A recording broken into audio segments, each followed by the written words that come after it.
Hai, halo sahabat pecinta catur, selamat datang kembali di Catur Talk Indonesia. Dan tentunya ini updatean Speedchase Championship teman-teman.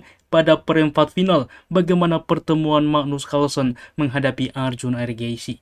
Siapa yang lolos ke babak berikutnya atau ke tahap berikutnya? Ini adalah salah satu game yang sangat menarik dari beberapa game yang dimainkan teman-teman pada kontrol waktu 3 menit.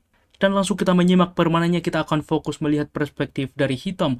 Arjun Ergaisi putih mengawali langkah dengan pion G4, menguasai sentral tentunya. Tetapi Magnus memilih dengan G6 teman-teman, mempersiapkan Fianchetto ke depan. Dan ini dinamakan dengan modern defense. Pion ke D4 lagi-lagi menguasai petak sentral. D6 dimainkan oleh Magnus. Kuda ke C3 dan C6 saat ini. Lalu putih mengaktifkan kuda ke F3 sehingga di papan bertranspos menjadi modern defense variasi dua kuda. Gajah ke G7 Fianchetto, gajah ke E3 mempersiapkan ke depan menteri ke petak D2 atau mungkin juga mempersiapkan rokade menguasai ke depan menawarkan gajah.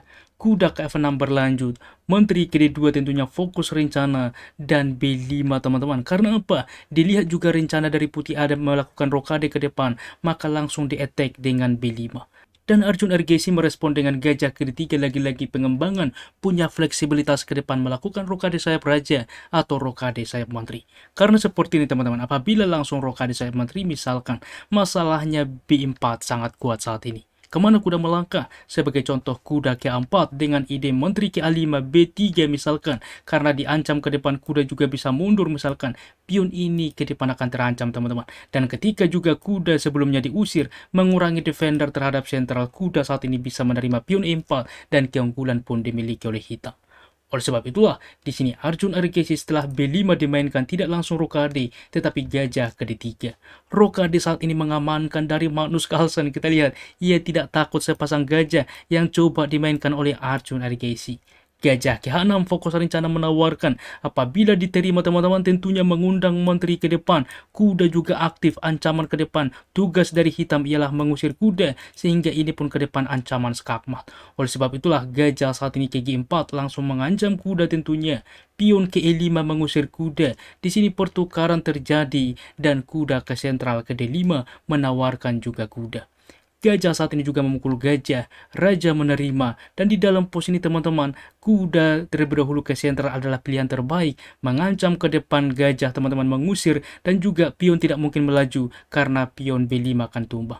Akan tetapi dipilih saat ini langsung H4 terlebih dahulu, di sini menerima kuda juga pilihan teman-teman, tetapi dimainkan H5 menghentikan pion melaju. Kuda ke G5 baru dimainkan tidak ke sentral, melainkan ke petak G5 dengan lanjutan ke depan pion mengusir gajah. Menteri ke C7 memantau juga pion teman-teman. Dan cukup menarik tentunya ketika pion melaju, karena apabila ke depan diusir melakukan skak, di sini raja berpindah membuka juga file A teman-teman, benteng dapat aktif ke depan. Tetapi Arjun Ergaisi mempunyai pendekatan yang sangat menarik. Ia memainkan kuda terlebih dahulu menerima kuda, pion menerima lagi-lagi, pion melaju sebuah pilihan, walaupun tetap ada ancaman ke depan skak, raja berpindah, tetap juga membawa benteng. Menteri ke E3 mensupport pion dimainkan. Dan langkah menarik teman-teman, lagi-lagi Super Grandmaster Magnus Carlsen selalu kreatif tentunya. Ia D4 memainkan dan putih tidak menerima tetapi menteri ke G3. Apabila diterima teman-teman, di sini akan dimainkan misalkan kuda akan mengancam menteri, waktu yang sama mengancam pion sentral. Jadi di dalam pos ini ditolak dengan menteri ke G3 tetap juga kuda ke C6. F3 berlanjut mengusir gajah terlebih dahulu. Gajah mundur ke D7 baru F4 tetapi Magnus kuda ke B4. Apa yang terjadi saat ini bang jika kembali gajah misalkan? Simpel saja rokade dan semuanya masih baik-baik saja teman-teman. Kita kembali di sini kuda ke B4 menekan juga gajah ke depan. Rokade juga saat ini pengamanan dari putih. Kuda langsung menerima gajah, pertukaran dan gajah ke F5 berlanjut menekan juga pion, mengikat juga menteri ke depan untuk tetap mensupport pion. Benteng ke C1 mengancam menteri tentunya. Menteri ke B6 juga ke depan secara tidak langsung mengancam raja. Menteri ke F3 menguasai diagonal ke depan. Tempo juga mengancam benteng di masa depan dapat sentralisasi menteri. Benteng ke C8 menawarkan benteng.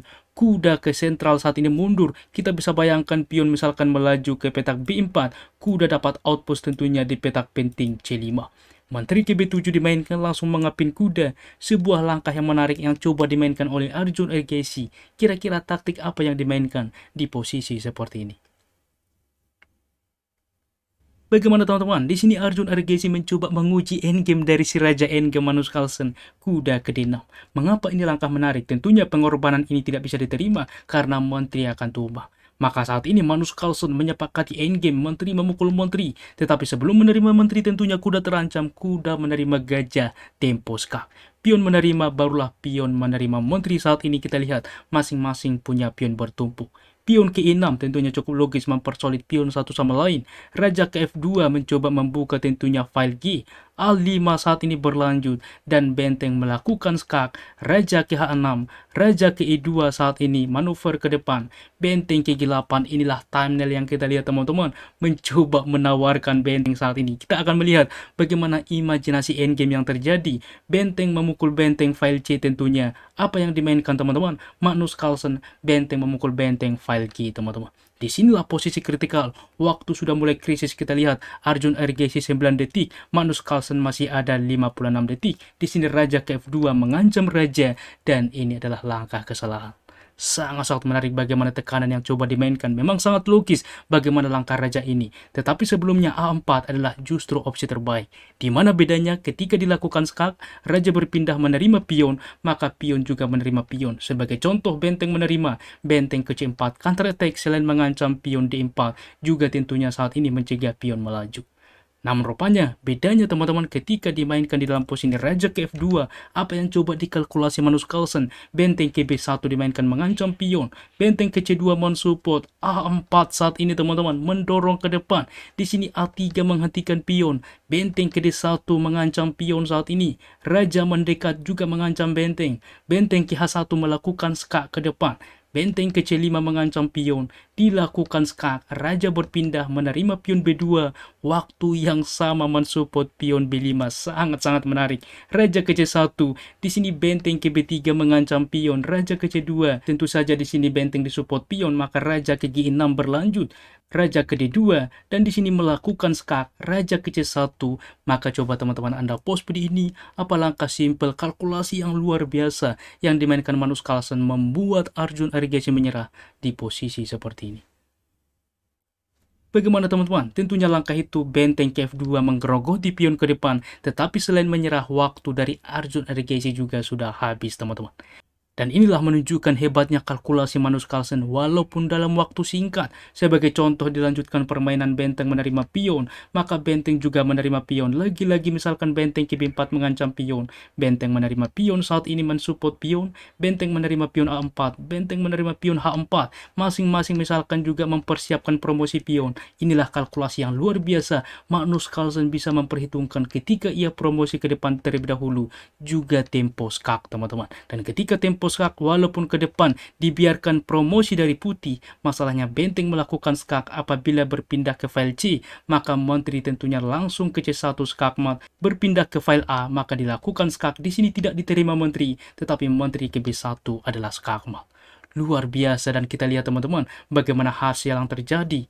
Magnus Carlsen mengalahkan Arjun Argesi dengan poin 12-9, walaupun sebelumnya pada kategori bullet 1+1 Arjun Argesi sempat memenangkan permainan, tetapi Magnus comeback pada 3+1 dan juga 5+1 sehingga skor total 12-9. Dan dengan kemenangan ini teman-teman, Magnus Carlsen bertemu dengan Hans Moknaiman, yang merupakan duel yang sangat ditunggu-tunggu oleh seluruh dunia catur, di mana Hans Moknaiman sebelumnya mengalahkan Wesley So dengan skor 13-10.